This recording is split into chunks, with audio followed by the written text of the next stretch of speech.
श्रीगुरुभ्यो नमः। हरि ओम। ओम नमो भगवते वासुदेवाय। सरसि जनयने सरोजहस्ते धवलतरां शुकगन्धमाल्यशोभे भगवति हरिवल्लभे मनोज्ञे त्रिभुवनभूतिकरि प्रसीद मह्यम्। श्री महालक्ष्मीदेवी పాదపద్మములకు నమస్కరిస్తూ శ్రీ వాసుదేవార్చనం యూట్యూబ్ ఛానల్ని వీక్షిస్తూ ఇందులో విశేషాలు తెలుసుకుంటున్నటువంటి అందరికీ మనసారా నమస్సుమాంజలి అర్పిస్తూ ఉన్నాను. మనం ప్రతిరోజు తెలుసుకుంటున్నటువంటి శ్రీభారతీ సూక్తి విశేషాల్లో భాగంగా ఆదిపర్వం షష్టమాశ్వాసంలో చెప్పబడినటువంటి బకాసుర వధాఘట్టంలో నుంచే ఒక మంచి సూక్తిని ఈరోజు కూడా తెలుసుకుందాం.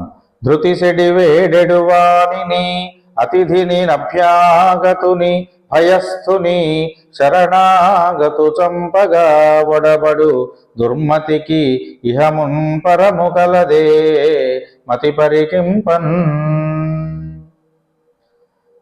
మతి పరికింపన్ ఆలోచించి చూడగా అని అర్థం. ఆలోచించి చూస్తే ధృతి సెడి వేడెడువాణిని, ధృతి అంటే ధైర్యము అని అర్థం అండి. చెడి ధైర్యాన్ని కోల్పోయి, ధైర్యాన్ని ఉన్నటువంటి ధైర్యాన్ని కోల్పోవడం, ఇది అనేక సందర్భాల్లో జరుగుతుంది మనందరికీ కూడా.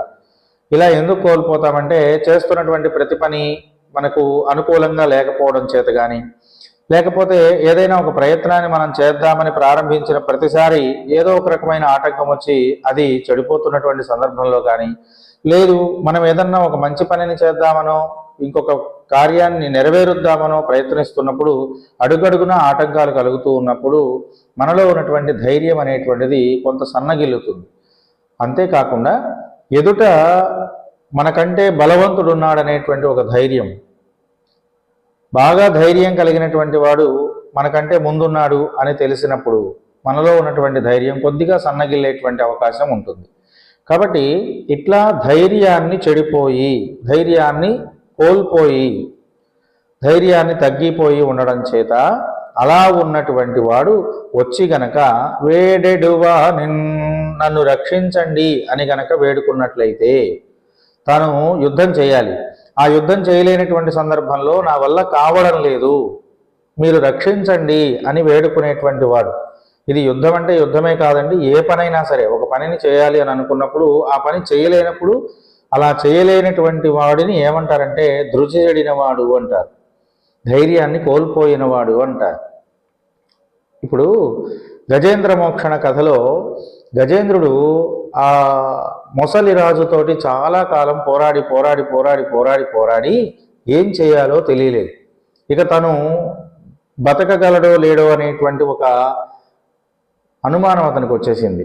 నా ధైర్యం పోతోంది, ఇంకా నేనేం చేయలేకపోతున్నాను, నా వల్ల కావడం లేదు అనేటువంటి ఒక అశక్తత ఆ గజరాజుకి వచ్చినటువంటి సందర్భంలో అప్పటికి కూడా తాను విశ్వసించట్లేదు.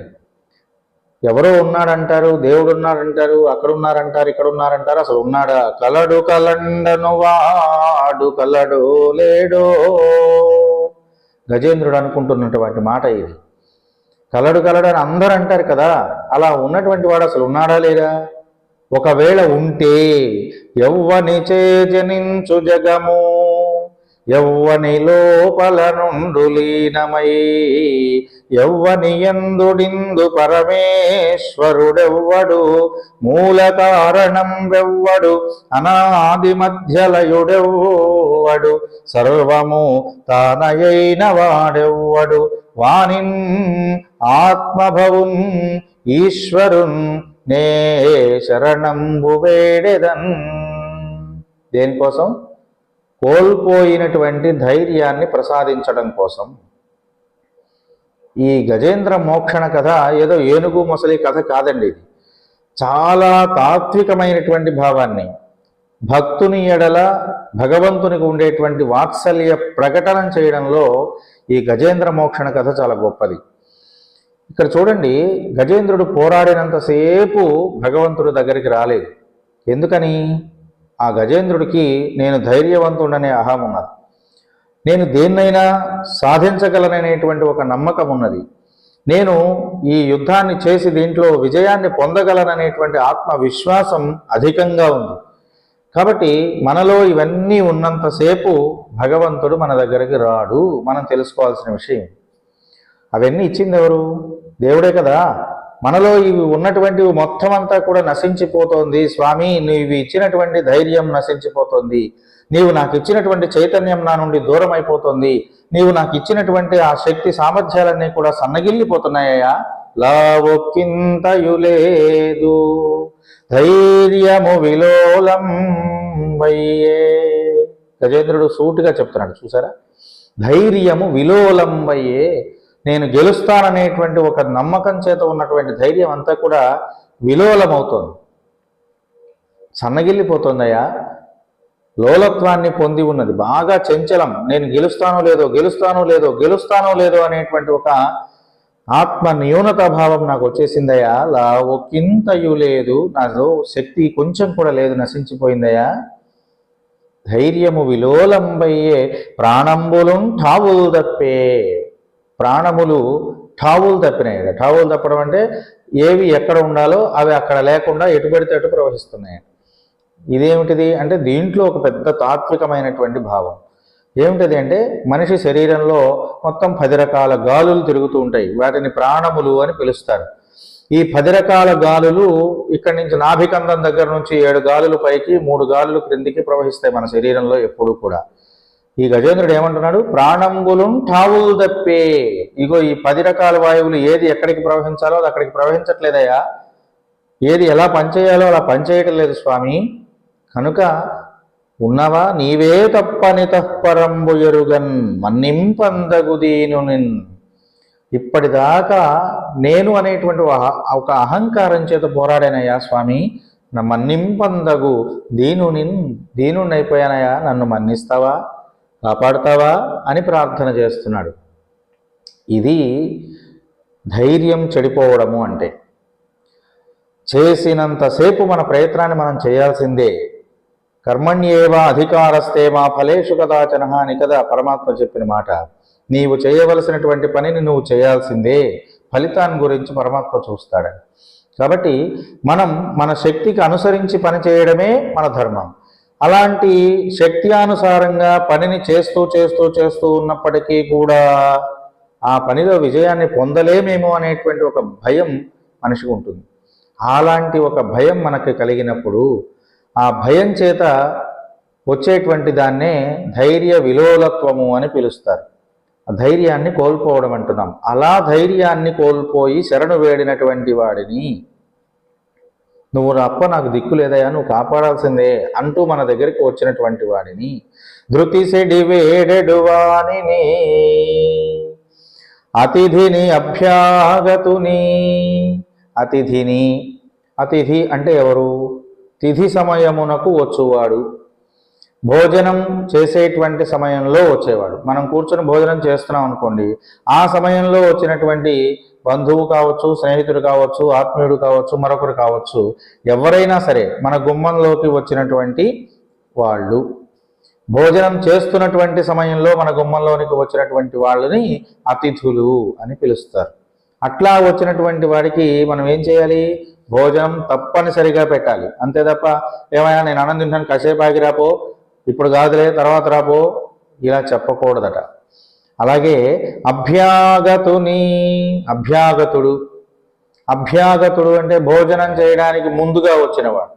అంటే భోజనం చేద్దాం, ఇంకా మనం కాసేపు ఉండి ఒక 5 నిమిషాల్లో భోజనం చేస్తాం అనంగా మన ఇంటికి ఎవరన్నా వచ్చారనుకోండి, వాళ్ళని అభ్యాగతులు అంటారు. అలాంటి వాళ్ళని. అట్లాగే భయస్థుని, స్వతహాగా భయం కలిగినటువంటి వాడిని. మనం తెలుగులో మామూలుగా చెప్పుకున్న చచ్చిన పావుని ఇంకేం చంపుతామని. భయపడుతున్నటువంటి వాడిని ఇంకా భయపెడితే దానివల్ల ఉపయోగం ఏమైనా ఉంటుందా అండి? ఉండదు కదా. కనుక భయం చేత ఉన్నటువంటి వాడు. ఇప్పుడు మనకు ఉత్తర కుమారుడు చరిత్రలో ఆ అర్జునుడు బృహన్నల వేషంలో ఉన్నప్పుడు ఉత్తర గోగ్రహణానికి వెళ్ళినటువంటి దుర్యోధనుడిని ఎదిరించడం కోసం ఉత్తర కుమారుడిని తీసుకొని బయలుదేరతాడు. బయలుదేరినటువంటి ఆ ఉత్తర కుమారుడికి అడుగడుగున భయం కలుగుతూ ఉంటుంది వీళ్ళందరినీ చూస్తూ ఉంటే. అలా అడుగడుగున భయపడుతున్నటువంటి ఉత్తర కుమారుణ్ణి ధైర్యం చెప్పడానికి ప్రయత్నం చేశాడు ఆయన. కానీ ఆయనకు ధైర్యం రాలేదు. అలా భయపడుతున్నవాడు, భయపడేవాడంటే అలాంటి వాడు. ఏదో చేసేద్దాం అని చెప్పి ప్రగల్భాలు పలుకుతూ ఉంటాడు, కానీ లోపల భయం ఉంటుంది. అలా భయపడుతూ ఉండేటువంటి వాడిని శరణాగతున్, శరణన్నటువంటి వాడిని, శరణు అంటే నువ్వు తప్ప వేరే దిక్కు లేదు అనేటువంటి భావనతో మన దగ్గరికి వచ్చిన వాడిని, వీళ్ళందరినీ కూడా చంపగా ఒడబడు దుర్మతికిన్, చంపాలి, వీడిని చంపేద్దాం, వీడు భయపడుతున్నాడు కనుక వీడిని చంపేద్దాం, వీడు నా దగ్గరికి వచ్చాడు, నా మాట కోసం వచ్చాడు, నా సహాయం కోసం వచ్చాడు కాబట్టి వీడిని చంపేద్దాం, లేకపోతే ఆ సమయానికి భోజనం టయానికి వచ్చేసాడు కాబట్టి వీడిని చంపేసి తినేద్దాం, లేకపోతే తినేటప్పుడు వస్తున్నాడు కనుక వీడిని చంపేద్దాం, లేకపోతే ఈ ధైర్యం లేదంటున్నాడు కదా, వాడు ఎలాగో ధైర్యం లేని వాడే కదా, వాడు బతికుండడం వల్ల ఉపయోగం ఏముందని చెప్పి వాడిని సంహరణ చేయడం, ఇట్లాంటి పనులు చేద్దామనే ఆలోచన ఉన్నవాడిని దుర్మతి అంటారు. చెడ్డ బుద్ధి కలిగినటువంటి వాడు. ఇలాంటి వాళ్ళందరినీ ఎలా చూడాలి? ఆత్మీయులుగా చూడాలి. అంతే తప్ప వాళ్ళని సంహరిద్దాము, వాళ్ళకి ఏదో నాశనం చేద్దాం అనేటువంటి భావన కలిగి గనక నువ్వు ప్రవర్తిస్తే అలా బుద్ధిని దుర్మతి అని పిలుస్తారట.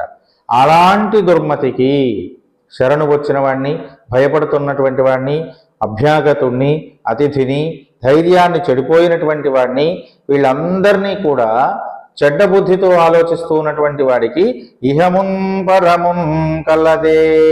ఇహము అంటే ఈ లోకంలో ఉండేటువంటి సుఖాలు మొదలైనవి. భోగభాగ్యాలన్నీ కూడా ఉంటాయా? ఉండవు. ఖచ్చితంగా అవన్నీ కూడా దూరం అయిపోతాయి. పరమున్, చనిపోయిన తర్వాత కలిగేటువంటి పరలోక సౌఖ్యాలన్నీ కూడా వీడికి కలగవు.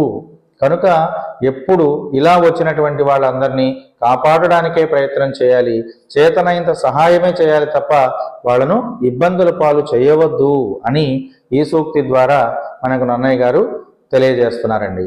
అట్లాంటి ఒక మంచి సూక్తిని ఈ రోజున మేము ముందుంచుతూ ప్రతి వాళ్ళు కూడా ఆచరించండి. భోజనం సమయంలో వచ్చిన వాళ్ళని భోజనం పెట్టకుండా పంపించవద్దు. భోజనం చేయడానికి ముందుగా మన ఇంటి వచ్చినటువంటి వాళ్ళకి ఆతిథ్యం ఇవ్వకుండా పంపించవద్దు. అట్లనే ధృతి సెడి వేడుకుంటున్నటువంటి వాళ్ళని, ధైర్యం కోల్పోయి నా వల్ల కావట్లేదు, నేను ఏం చేయాలో తెలియట్లేదు అని మీ దగ్గరికి వచ్చినటువంటి వాళ్ళకి ధైర్యం చెప్పండి. అంతే తప్ప ఇంకా వాళ్ళని భయపెట్టేటువంటి మాటలు మాట్లాడడం, భయపెట్టేటువంటి సూచనలు సలహాలు ఇవ్వడం ఇలాంటివి దయచేసి చేయకండి. అంతేకాదు భయస్థుడు, స్వతహాగా భయం కలిగినటువంటి వాళ్ళు కొంతమంది ఉంటారు. ఏ పనినైనా చేయాలంటే భయం కలుగుతూ ఉంటుంది వాళ్ళకి. అలాంటి వాళ్ళని ఇంకా భయపెట్టడం అనే పని చేయొద్దు. శరణాగతుం, నీ దగ్గరికి వచ్చి నిన్నే ఆశ్రయించి ఉన్నటువంటి వాళ్ళు ఎవరైతే ఉన్నారో వాళ్ళని ఎప్పుడూ కూడా నువ్వు దూరం చేసుకోవద్దు. దూరం చేసేలాంటి ప్రవర్తన నీ దగ్గర చూపించవద్దు. అలా చేస్తే నీకు ఈ లోకంలో సుఖ సౌఖ్యాలు దూరం అవుతాయి, పరలోకంలో రాబోయేటువంటి సౌఖ్యాలన్నిటికీ కూడా నువ్వు దూరం అవుతున్నావు. కనుక ఇలాంటి వాళ్ళందరినీ కూడా నీ ఆత్మీయులుగా భావించి నువ్వు వాళ్ళకి సహాయమే చెయ్యి అని చెప్పి ఈ సూక్తి మనకి అందిస్తోంది. ఇకపోతే మనకి 16వ తేదీ, డిసెంబర్ 16వ తేదీ సోమవారం నుండి ధనుర్మాస వ్రతం అనేటువంటిది ప్రారంభమవుతోందండి. ఈ ధనుర్మాస వ్రతానికి చాలా గొప్ప విశేషం ఉన్నది. పరమాత్మ అన్ని విశేషాలు అంటే తాను ఎక్కడెక్కడ ఉన్నాడు అనేటువంటి విశేషాలు చెబుతున్నటువంటి సందర్భంలో మాసానాం మార్గశీర్షోహం అని చెప్పుకున్నారు. మాసములలో మార్గశీర్ష మాసమును నేను, మార్గశీర్షమును నేను అని చెప్పారు. మార్గశిర మాసంలో పరమాత్మ తానై ఉన్నాడు. మార్గశిర మాసం అంటే విష్ణువే అనేటువంటి ఒక భావన. కృష్ణ పరమాత్మ భగవద్గీత చెప్తున్నప్పుడు ఈ విశేషాన్ని చెప్పారు. కనుక ఇక్కడ మార్గశిర మాసం యొక్క విశిష్టతలు చెప్పుకోవాలి అంటే పరమాత్మ యొక్క సాన్నిధ్యానికి మనకు చేర్చేటువంటిదే ఈ ధనుర్మాసము, మార్గశిర మాసము. ఇక్కడ ఒక చిన్న విశేషాన్ని చెప్పుకుందామండి. అసలు మార్గశీర్షం అనేటువంటి పదానికి అర్థం ఏమి చెప్పబడుతోంది? మనకు దారులు తెలుసు కదండి, రోడ్లు తెలుసు, బజార్లు తెలుసు, రహదారులు తెలుసు, అన్నీ తెలుసు. కానీ మార్గం అని దేనిని అంటాం? మార్గము అంటే మనం మామూలుగా సామెత కూడా వాడుతుంటాం చూసారా, ఏ మార్గము లేదు, ఇక ఎటువంటి దారి లేదు అని చెప్పడానికి ఏ మార్గము లేదు అనే పదాన్ని వాడతాం. ఇంకెప్పుడు కూడా మార్గం అనే పదాన్ని వాడట్లేదు మనం. ఎందువల్ల వాడట్లేదు అంటే మార్గము అనేటువంటి పదానికి ఒక మంచి అర్థం ఉంది. మామూలుగా మనం అందరం చనిపోయిన సందర్భంలో శ్మశాన స్థలానికి తీసుకెళ్ళడానికి ఒక దారి ఉంటుంది. ఎటు తిరిగి ఎటు నుంచి ఎట్లా వచ్చినా చివరికి ఆ దారిలో నుంచి వెళితేనే దానికి వెళ్తాం. అదిగో చూసారా, ఈ భౌతిక కాయం చివరిగా ప్రయాణం చేసేటువంటి దారినే మార్గము అంటారు. అది ఎక్కడికి వెళుతుంది? మోక్షాన్ని ప్రసాదించేటువంటి శ్మశాన స్థలికి వెళుతోంది, మహాప్రస్థానానికి చేరుతోంది. మహాప్రస్థానంలో ఏం జరుగుతుంది? కపాలమునకు మోక్షము కలుగుతుంది కదా. కాబట్టి మార్గ శీర్షము అంటే ఏది అంటే అలా ప్రయాణం చేసినటువంటి ఆ జీవికి చివరికి కలుగుతున్నటువంటిది మోక్షమే. కనుక మోక్షమునకు మార్గము ఏది అంటే విష్ణువు. కనుకనే మాసానాం మార్గశీర్షోహం అన్నాడు ఆయన. మోక్షమును నేను ఇస్తున్నాను, మానవ జన్మకు సార్థక్యాన్ని ప్రసాదించేవాడిని నేనే, దీన్ని తెలుసుకో అని చెబుతూ ఆయన ఒక మంచి విశేషాన్ని చెప్పాడు. మార్గశీర్షము, మార్గమునకు శీర్షము అంటే తలకాయ. మార్గములో ప్రయాణం చేసి చివరికి ఎక్కడికి వెళ్ళాలి? మోక్షానికి వెళ్ళాలి. కనుక మోక్షాన్ని, గమ్యాన్ని అందించేటువంటి వాడు మహావిష్ణువే. కనుక ఈ మోక్ష తత్వాన్ని ప్రసాదించేటువంటి పరమాత్మ నివాసం ఉన్నటువంటి మాసం ఏది? మార్గశిర మాసము. కనుక ఈ మార్గశిర మాసానికి చాలా గొప్ప విశిష్టత ఉన్నదండి. ఎవరైనా సరే మోక్షగాములైన వాళ్ళు, మానవ జన్మ సార్థక్యాన్ని పొంది మోక్షం నాకు కావాలి అనేటువంటి భావన కలిగిన వాళ్ళు ఎవరైతే ఉన్నారో వాళ్ళందరూ కూడా ఈ మార్గశిర వ్రతాన్ని చేసుకోవాలి. మార్గశీర్ష మాసంలో చేసేటువంటి వ్రతాన్ని చేసుకోవాలి. మార్గశిర మాసంలో సాధారణంగా పాటించవలసినటువంటి నియమాలు ఏమున్నాయి? అయితే ఈ మార్గశిర మాసంలో కొన్నాళ్ళు గడిచిన దగ్గర నుంచి ధనుర్మాసం అనేటువంటిది ఒకటి చెప్పబడుతోంది. ధనుర్మాసం అంటే ఏమిటంటే, మామూలుగా మానములు అనేక ఉన్నాయి. చాంద్రమానము, సౌరమానము, నక్షత్రమానము, ఇట్లా. వీటిల్లో మనం అందరం కూడా చాంద్రమానాన్ని అనుసరించి నడుస్తాము. తిరుపతికి అవతల ప్రాంతంలో ఉన్న వాళ్ళందరూ సౌరమానాన్ని బట్టి నడుస్తారు. సౌరమానం అంటే సూర్యుడి నడకని బట్టి నడిచేది, చాంద్రమానము అంటే చంద్రుడి నడకని బట్టి నడిచేది అని. మన పంచాంగములన్నీ కూడా చంద్రుని యొక్క నడకని బట్టి రాయబడతాయి. తిరుపతికి అవతల ప్రాంతంలో ఉన్నటువంటి వాళ్ళందరూ కూడా ఈ సౌరమానం అంటే సూర్యుడి నడకని బట్టి రాయడం జరుగుతుంది. చంద్రుడి నడకను బట్టి రాస్తుందిగా. చంద్రుని కళలు ఉన్నతంగా ఉన్నటువంటి పౌర్ణమి మనకు శుభదినమైతే, సూర్యుడి నడకని బట్టి నడిచేటువంటి ప్రాంతంలో సూర్యుడికి ఉత్తమమైనటువంటి స్థితి కలిగేటువంటిది అమావాస్య. కనుక వాళ్ళకి అది ఉత్తమమైనటువంటి తిథి. కాబట్టి ఇక్కడ తిథులన్నీ మంచివే అనేటువంటి విషయాన్ని గ్రహించాలి. ఇంకొక చిన్న విషయం ఏమిటంటే, ఇక్కడ ధనుర్మాసము అనేటువంటిది ఎలా ప్రారంభమవుతుంది అంటే, సూర్యుడు ఒక రాశిలో నుండి ఇంకొక రాశిలోకి మారుతూ ఉంటాడు. అలా మారుతూ మారుతూ మారుతూ ఈ మార్గశిర మాసంలోకి వచ్చేసరికి సూర్యుడు ఏం చేస్తున్నాడంటే ధనురాశిలోకి ప్రవేశిస్తున్నాడు. ధనురాశిలోకి సూర్యుడు ప్రవేశిస్తున్నాడు కనుక ఆ సూర్యుడు ఆ ధనురాశిలో మరలా మకర రాశిలో ప్రవేశించేదాకా ఉంటాడు. దీన్నే మకర సంక్రమణము అని మనం పిలుస్తున్నాం.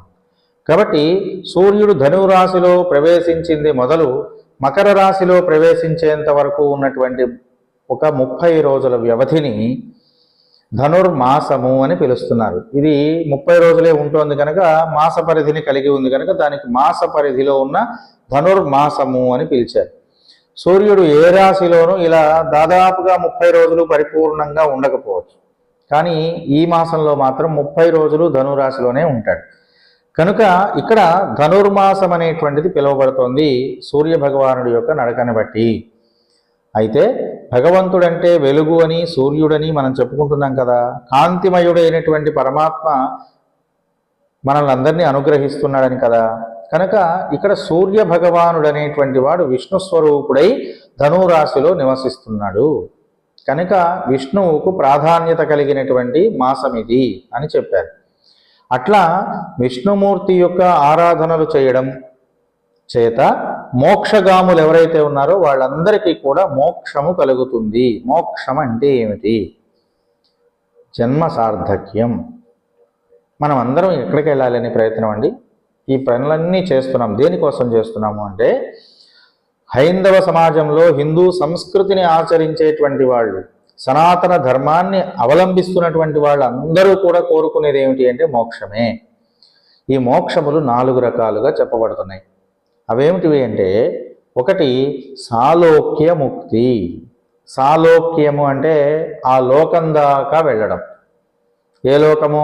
స్వర్గలోకము అనేటువంటి దాని దాకా వెళ్ళడం. దీన్ని సత్యలోకం అని పిలుస్తారు, నాకలోకం అని కూడా పిలుస్తారు. నా అకము అంటే పాపరహితమైనది అని అర్థం. అలాంటి పాపరహితమైనటువంటి స్వర్గలోకం దాకా వెళ్ళడాన్ని సాలోక్యముక్తి అంటారు. అంటే మనకు భూమి మీద నుంచి పైన కూడా ఇంకా కొన్ని లోకాలు ఉన్నాయండి. 6 లోకాల తర్వాత 7వ లోకం సత్యలోకం. కాబట్టి ఈ లోకాలన్నీ దాటుకుని సత్యలోకం దాకా వెళ్ళగలిగితే దీన్ని సాలోక్యముక్తి అని అంటారు. అట్లాగే రెండవది సామీప్యముక్తి.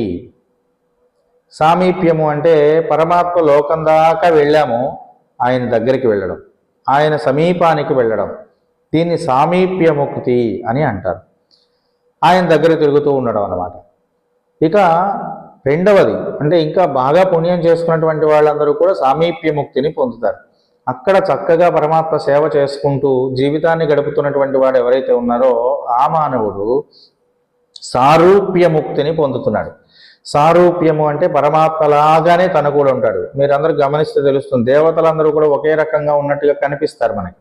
ఎందుకు అలా కనపడుతున్నారు అని అంటే వాళ్ళందరూ ఆ పరమాత్మ యొక్క అంశలే కనుక ఆ పరమాత్మ యొక్క స్వరూపంతోనే వీళ్ళందరూ ప్రకాశిస్తారు. దీన్నే సారూప్యముక్తి అని పిలుస్తారు.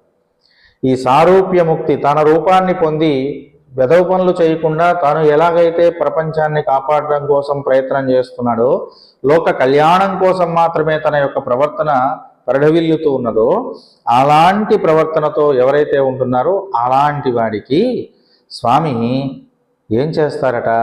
సాయుజ్యముక్తిని ప్రసాదిస్తారట. సాయుజ్యం అంటే తనలో కలిపేసుకోవడం. సినిమాల్లో వీటిలో మనం చూసారండి, వీడు చనిపోగానే వీళ్ళలోంచి ఒక జ్యోతి లాంటిది ఒకటి వెళ్ళిపోయి ఆ పరమాత్మలో కలిసిపోతుంది. ఇదిగో ఇలా పరమాత్మలో కలిసిపోవడాన్నే సాయుజ్యముక్తి అంటారు. ఇదిగో ఇది వచ్చేదాకా పునర్జన్మ ఉంటూనే ఉంటుంది. ప్రతి వాడికి కూడా ఏదో ఒక రకమైనటువంటి జన్మ ఎత్తుతూనే ఉంటాం. ఎప్పుడు దాకా? సాయుజ్యముక్తిని పొందేదాకా. కనుక మానవ జన్మ మనం ఎన్నో జన్మల తర్వాత వచ్చినటువంటిది కనుక ఈ జన్మ నుండి మనం సాయుజ్యముక్తిని పొందేటువంటి అవకాశం ఉన్నది. కనుక పరమాత్మ యొక్క సేవ చేసుకుంటూ దాన ధర్మాది క్రతువులు ఆచరిస్తూ ఉన్నతమైనటువంటి ఉత్తమమైనటువంటి మార్గాల్ని అనుసరించడం అనేటువంటిది చేస్తే మోక్షం కలుగుతుంది. దీన్నే మోక్షము అంటున్నారు. సాయుజ్యముక్తినే మోక్షం అంటారు. అలాంటి సాయుజ్యముక్తిని మనకు ప్రసాదించగలిగేటువంటి మాసం ఏది అంటే ధనుర్మాసము. కనుక ప్రతి వాళ్ళు ఈ ధనుర్మాసంలో కొన్ని ప్రత్యేకమైనటువంటి నియమాల్ని ఆచరించాలి. ఆ నియమాలలో మొట్టమొదటిగా చెప్పబడుతున్నటువంటి నియమం ఏమిటి అంటే బ్రాహ్మీ ముహూర్తంలో నిద్రలేవడం. రాత్రిపూట 4 జాములు, పగలు 4 జాములు ఉంటాయండి. వీటిలో రాత్రిపూట ఉన్నటువంటి 4 జాములలో సూర్యాస్తమానం అంటే సూర్యుడు అస్తమించింది మొదలు ఒక 3:30 గంటల వరకు సుమారుగా మొదటి జాము అని పిలువబడుతుంది. ఈ జాములో ప్రతి వాళ్ళు స్నానం చేసేసి సాయంకాలం చేసేటువంటి అర్చనా కార్యక్రమాలు చేసుకుని చక్కగా భోజనం చేసేసి ప్రశాంత చిత్తులై ఉండాలి. రెండవ జాము అంటే సుమారుగా 9:30, 10 గంటల ప్రాంతం నుండి 12, 12:30 గంటల వరకు ఒక 3:30 గంటల సమయాన్ని ఏమంటున్నారు అంటే రెండవ జాము అని పిలుస్తున్నారు.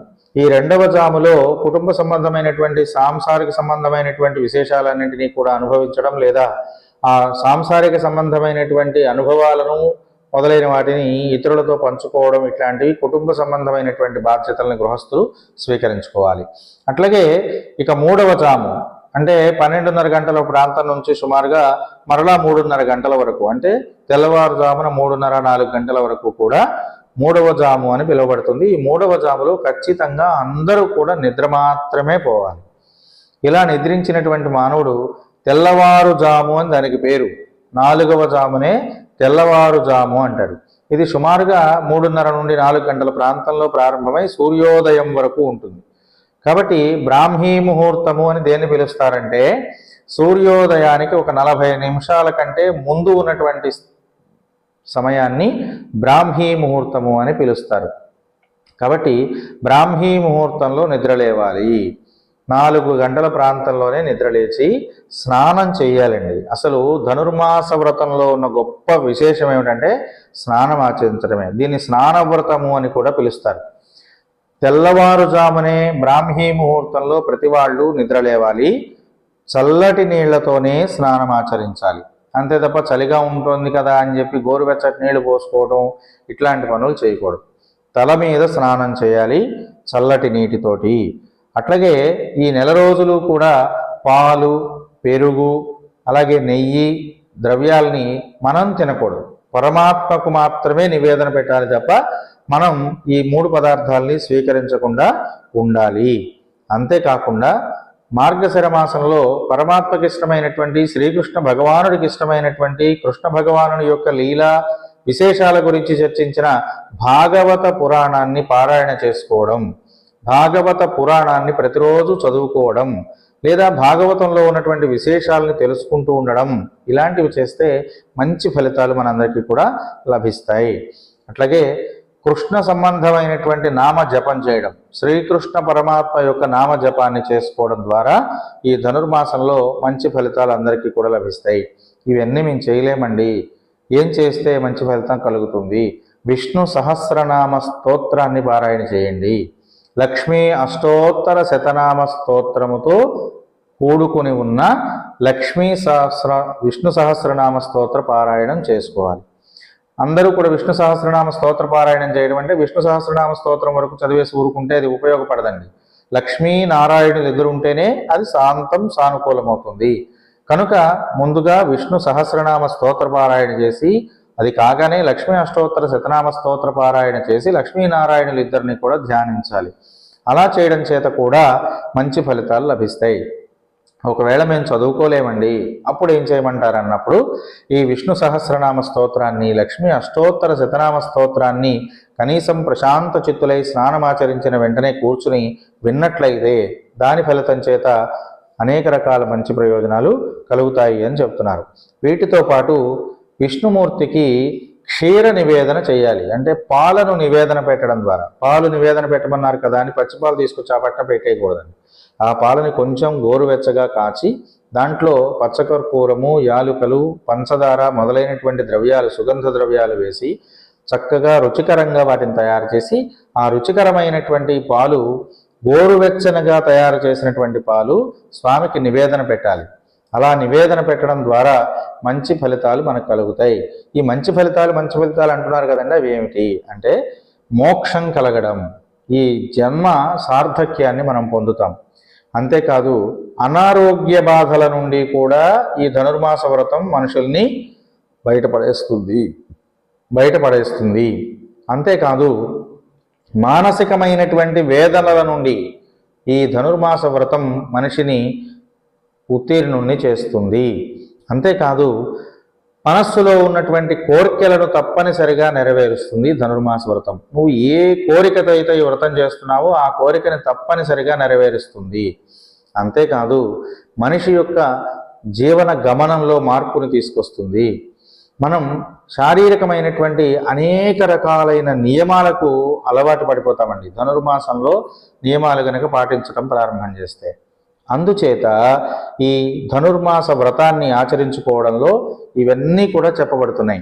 వీటితో పాటు ప్రత్యేకంగా శ్రీ వైష్ణవ సంప్రదాయాన్ని అవలంబించేటువంటి వాళ్ళు, ఆ వైష్ణవ సంప్రదాయాన్ని పాటిస్తుండేటువంటి వాళ్ళందరూ కూడా ఈ వైష్ణవ సాంప్రదాయంలో చెప్పబడినటువంటి 4000 దివ్య ప్రబంధం అనేటువంటి ఒక ప్రబంధ పారాయణం చేయడం, దాంతోపాటు గోదాదేవి యొక్క ధనుర్మాస వ్రతం చేసినప్పుడు చెప్పినటువంటి 30 పాటలు, వీటినే పాసురములు అని పిలుస్తారు. దీన్నే తిరుప్పావై అని కూడా పిలుస్తారు. ఇలా ఈ తిరుప్పావై గీతాలను పాడుకోవడం, ప్రతిరోజు ఏ రోజు పాటను ఆ రోజు పాడుకోవడం, శ్రీకృష్ణ పరమాత్మను ఆరాధన చేసుకోవడం ద్వారా ఈ ధనుర్మాస వ్రతాన్ని చేసినటువంటి ఫలితం అందరికీ లభిస్తుంది, మోక్షం కలుగుతుంది. ఏ కోరిక చేత మనం ఈ వ్రతం చేస్తున్నామో ఆ కోరిక సిద్ధిస్తుంది అని చెప్తున్నారు. కనుక ఈ విషయాలన్నీ కూడా మనం తెలుసుకోవాలి. అంతేకాదు ఈ ధనుర్మాసంలో తెల్లవారుజామునే నిద్రలేచి స్నానమాచరించిన తరువాత ఎవ్వరూ కూడా మాంసాహారాన్ని తినడం కానీ, మాంసకృత్తులు ఎక్కువగా ఉన్నటువంటి పెద్ద ఉల్లి, చిన్న ఉల్లి మొదలైనటువంటి పదార్థాలని స్వీకరించడం కానీ నిషిద్ధం. ఇవి తీసుకోకూడదు. అట్లా జీవనాన్ని కొనసాగిస్తూ సాధ్యమైనంత వరకు కూడా నియమాలతో ఉండాలి. అంతేకాదు బ్రహ్మచర్యాన్ని పాటించగలగాలి. ఈ నెల రోజులు కూడా ఈ బ్రహ్మచర్య వ్రతాన్ని అవలంబిస్తూ ఈ నియమాలన్నీ పాటించినట్లయితే చక్కనైనటువంటి ఫలితాలు మీ అందరికీ కలుగుతాయి.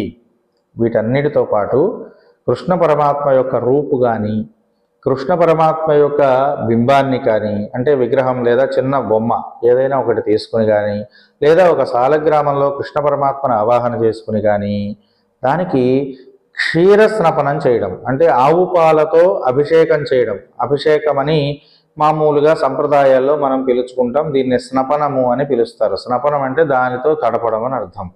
అట్లా ఆవు పాలతో తడపడం వలన స్వర్గలోక సుఖాలన్నీ కూడా కలుగుతాయి అని కృష్ణ పరమాత్మయే చెప్పాడు మనందరికీ కూడా. స్వర్గలోకే సజయతి చంద్ర ఇంద్ర రుద్ర మరుతాన్ క్షీరస్నానం పరం శ్రేష్టం మార్గశీర్షే చ పుత్రక అని.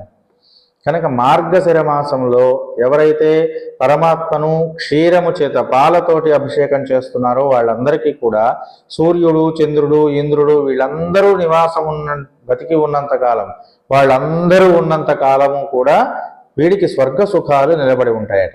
ఎవరైతే పరమాత్మను మార్గశిర మాసంలో క్షీరంతో అభిషేకం చేస్తున్నారో వాళ్లకు. అంతేకాదు క్షీరస్నాపన మాహాత్మ్యం వర్చస్కం పుష్టివర్ధనం దౌర్భాగ్య విలయం యాతి క్షీరస్నానేన మే సుతా అని. క్షీరస్నానం చేయించడం ద్వారా, ఆవు పాలతో కృష్ణ పరమాత్మను విష్ణువును ఆరాధించడం, అభిషేకం చేయడం ద్వారా వర్చస్కం తేజస్సు కలుగుతుంది. ముఖంలో చైతన్యవంతమైనటువంటి ఒక తేజస్సు మనకు కలుగుతుంది. పుష్టివర్ధనం, శరీరంలో అనారోగ్య బాధలన్నిటి నుండి కూడా మనల్ని దూరం చేసి పుష్టి కలిగేటువంటి వాళ్ళుగా మనల్ని తీర్చిదిద్దుతుంది. దౌర్భాగ్య విలయం, దౌర్భాగ్యము అనేటువంటిది మన నుండి దూరం అవుతుంది. దౌర్భాగ్యం అంటే దారిద్ర్యం అండి. ఏది ఉంటుందన్నీ కానీ మనం ఉపయోగపెట్టుకోలేము, అలాంటి దాన్ని దౌర్భాగ్యం అంటారు. అలాంటి దౌర్భాగ్యపు స్థితి నుండి మనల్ని గట్టెక్కిస్తుంది ఈ క్షీర స్నపనము. ధనుర్మాసంలో విష్ణువుకి క్షీర శ్రవణం చేయడం చేత.